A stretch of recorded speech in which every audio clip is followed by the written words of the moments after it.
Hello everyone, स्वागत है आप सभी का edu smart hub YouTube channel पर।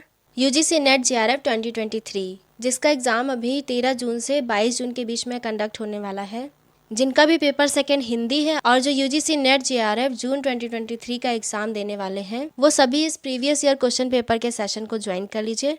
आज के सेशन में हम यूजीसी नेट जेआरएफ के प्रीवियस ईयर क्वेश्चन पेपर को सॉल्व करेंगे और किसी भी एग्जाम के लिए previous year question paper solve करना कितना ज़्यादा इंपॉर्टेंट है ये आप सभी को पता ही है।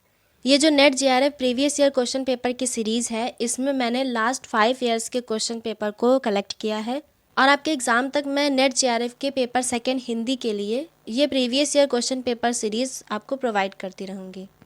तो फटाफट से चैनल को सब्सक्राइब कर लीजिए, वीडियो को शेयर कर दीजिए ताकि ज़्यादा से ज़्यादा लोग हमारे सेशन के साथ जुड़ सकें। पहला प्रश्न है यहाँ पे, तीसरी कसम कहानी में गाड़ीवान ने कौन सा सामान ना लादने की कसम नहीं खाई है। तीसरी कसम जो कि फणीश्वर नाथ रेणु द्वारा रचित कहानी है। इस कहानी का जो मुख्य नायक है वो हीरामन है और नायिका जो है वो हीराबाई है। तो तीसरी कसम कहानी में जो गाड़ीवान है, गाड़ीवान मतलब जो हीरामन है, वो 3 कस्में खाता है। कंपनी की औरत, चोर बाजारी का सामान और बांस, इन तीनों का सामान ना लादने की कसम खाता है, लेकिन दुल्हन की डोली ना लादने की कसम वो नहीं खाता। तो इसका करेक्ट आंसर हो जाएगा यहाँ पे 2। अगला प्रश्न है, मर्यादा मत तोड़ो, तोड़ी हुई मर्यादा कुचले हुए अजगर से गुंजलिका में कौरव वंश को लपेटकर सूखी लकड़ी सा तोड़ डालेगी। अंधा युग का उपर्युक्त संवाद किसका है। अंधा युग जो कि धर्मवीर भारती द्वारा रचित है, इसमें महाभारत के विषय में वर्णन किया गया है और ये कथन विदुर ने धृतराष्ट्र से कहा है। तो इसका करेक्ट आंसर हो जाएगा विदुर। अगला है, हिंदी रंगमंच को हिंदी भाषी प्रदेश के सांस्कृतिक पूर्तियों और आकांक्षाओं का प्रतिनिधित्व करना होगा। रंगों और राशियों के हमारे विवेक को व्यक्त करना होगा। उपर्युक्त कथन निम्नलिखित में से किस नाटक की भूमिका से संबद्ध है। उपर्युक्त कथन आषाढ़ का एक दिन नाटक से लिया गया है। अगला प्रश्न है, नामवर सिंह ने संस्कृति और सौंदर्य निबंध में हजारी प्रसाद द्विवेदी द्वारा रचित अशोक के फूल की रचना का उद्देश्य निम्नलिखित में से किसे माना है। तो अशोक के फूल की रचना का जो उद्देश्य है वो नामवर सिंह ने आर्य संस्कृति की शुद्धता के अहंकार पर चोट को माना है। अगला प्रश्न है, इस समय तो भारतीय पुरुष जैसे अपने मनोरंजन के लिए रंग बिरंगे पक्षी पाल लेता है, उपयोग के लिए गाय और घोड़ा पाल लेता है, उसी प्रकार वह स्त्री को पालता है तथा पालित पशु पक्षियों के समान ही वह उसके शरीर और मन पर अधिकार समझता है। उपर्युक्त कथन किसका है। ये कथन है महादेवी वर्मा का। महादेवी वर्मा द्वारा रचित श्रृंखला की कड़ियाँ, उसमें उन्होंने ये बात कही है। मनु भंडारी अपनी आत्मकथा में आपका बंटी उपन्यास की विभिन्न समीक्षाओं में किस पक्ष को उपेक्षित मानती हैं।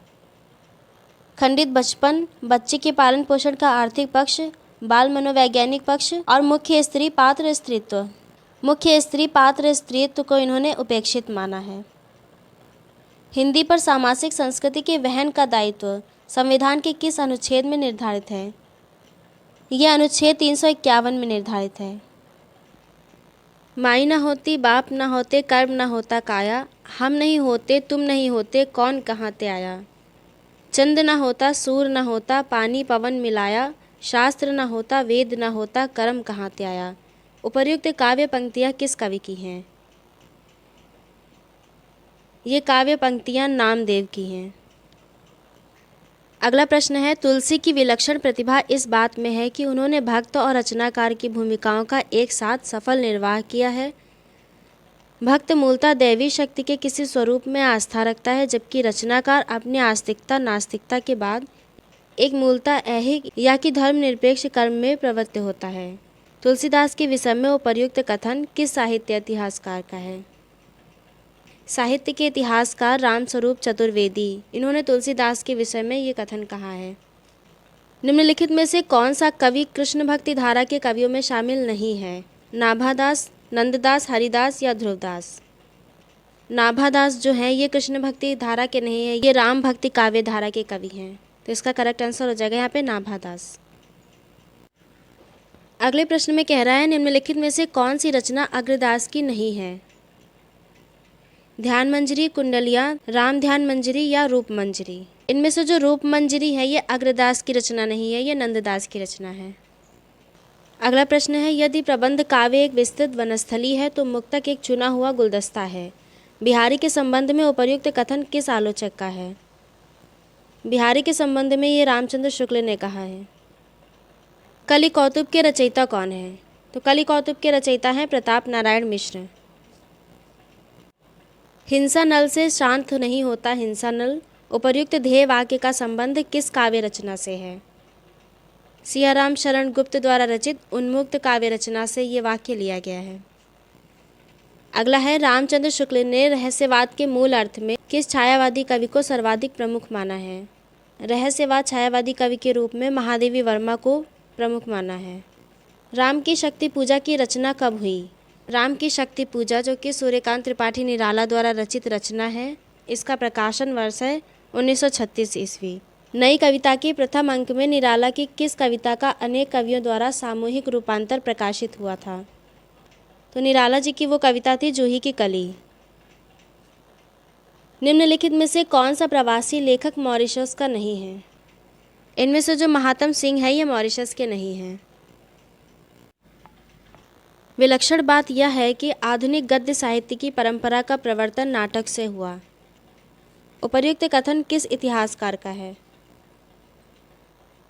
ये कथन है रामचंद्र शुक्ल का। निम्नलिखित में से किस उपन्यास में राम और काम का द्वंद्व चित्रित हुआ है? मानस का हंस अमृतलाल नागर द्वारा रचित उपन्यास है। इसमें तुलसीदास के चरित्र का चित्रण किया गया है और इस उपन्यास में राम और काम का द्वंद्व चित्रण हुआ है। निम्नलिखित में से नुक्कड़ नाटक के विषय में क्या सही नहीं है? राजनीतिक प्रतिबद्धता, कला के लिए कला, जीवन के लिए कला, या ब्रेख्त के नाट्य सिद्धांत के निकट? तो कला के लिए कला जो है ये नुक्कड़ नाटक के विषय में सही नहीं है।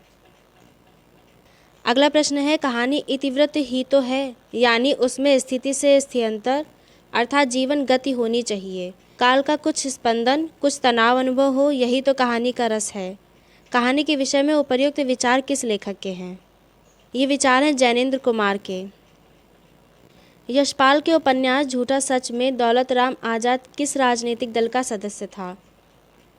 दौलत राम आज़ाद, जो कि झूठा सच उपन्यास का एक पात्र है और ये कम्युनिस्ट पार्टी का सदस्य था।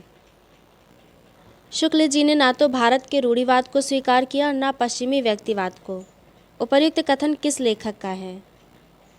शुक्ल जी के बारे में ये कथन कहा है रामविलास शर्मा ने। किसी बात का टोटा होने पर उसे पूरी करने की इच्छा होती है, दुख होने पर उसे मिटाना चाहते हैं, यह स्वभाव है। उपर्युक्त कथन किस निबंध से उद्धृत है? चंद्रधर शर्मा गुलेरी द्वारा रचित जो निबंध है कछुआ धर्म, वहाँ से ये कथन लिया गया है। यही सच है कि कहानीकार कौन है?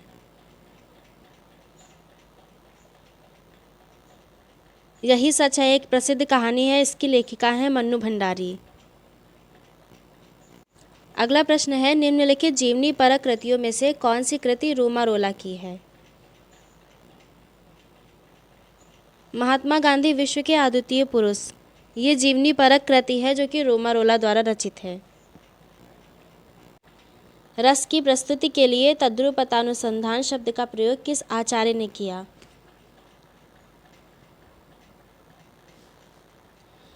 भट्ट लोलट, जो कि रस सूत्र के प्रथम व्याख्याता माने जाते हैं, इन्होंने ही रस की प्रस्तुति के लिए शब्द का प्रयोग किया। अगला है, आनंदवर्धन ने किसे ध्वनि की आत्मा माना है? आनंदवर्धन ने रस ध्वनि को ध्वनि की आत्मा माना है। आचार्य भरत ने काव्य दोषों की संख्या कितनी मानी है? आचार्य भरत ने अपने नाट्य शास्त्र में काव्य दोषों की संख्या 10 मानी है। कॉलरिज की काव्य संबंधी धारणा का मुख्य आधार क्या है? कॉलरिज की जो काव्य संबंधी धारणा है उसका मुख्य आधार है जयवादी सिद्धांत। काव्य भाषा के संदर्भ में निम्नलिखित में से कौन सी मान्यता वर्ड्सवर्थ की नहीं है? काव्य में ग्रामीणों की दैनिक बोलचाल की भाषा प्रयुक्त हो, भाषा में मिथक और बिंबों का प्रयोग होना चाहिए, भाषा में कृत्रिमता और आडंबरवाद की कवियों की देन है, गद्य और काव्य की भाषा में कोई तात्विक भेद नहीं है।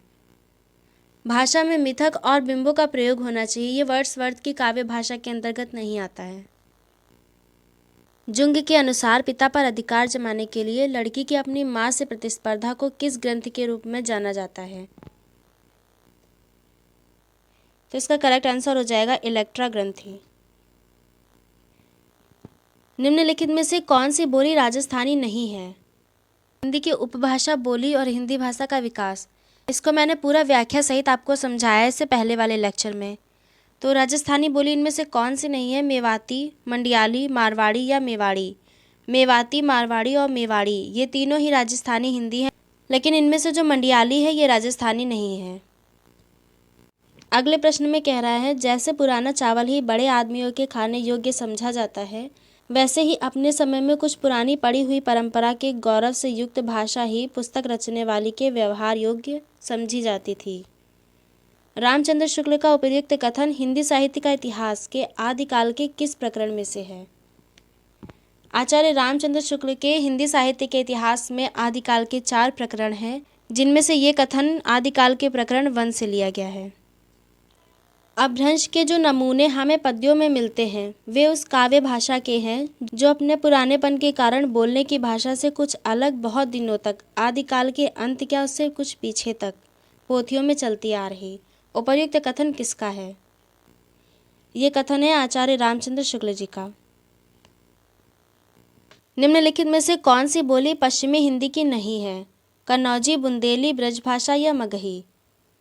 कन्नौजी, ब्रजभाषा, बुंदेली ये सब पश्चिमी हिंदी की बोलियां हैं, लेकिन ये जो मगही है ये पश्चिमी हिंदी की नहीं, ये पूर्वी हिंदी में बोली जाती है। और अब तो हवा भी बुझ चुकी है और सारे इश्तिहार उतार लिए गए हैं जिनमें कल आदमी अकाल था। उपर्युक्त पंक्तियां किस कवि की हैं? उपर्युक्त पंक्तियां हैं धूमिल की। अगले प्रश्न में कह रहा है, क्या स्त्री होना कोई पाप है? उपर्युक्त संवाद किस कहानी से संबंध है? यह कथन जो है ये जयशंकर प्रसाद द्वारा रचित आकाशदीप कहानी से संबंधित है। अगला प्रश्न है, बचन सिंह सिहर सा गया और उसके हाथों की अभ्यस्त निठुराई को जैसे किसी मानवीय कोमलता ने धीरे से छू लिया। उपर्युक्त कथन किस कहानी का है? ये राजा निर्बंसिया कहानी का कथन है जो कि कमलेश्वर द्वारा रचित है। तुम कनक किरण के अंतराल में लुक छिपकर चलते हो क्यों? हे लाज भरे सौंदर्य बता दो, मौन बने रहते हो क्यों? उपर्युक्त गीत पंक्तियां जयशंकर प्रसाद की किस रचना से संबंधित है? ये जयशंकर प्रसाद के चंद्रगुप्त से संबंधित है।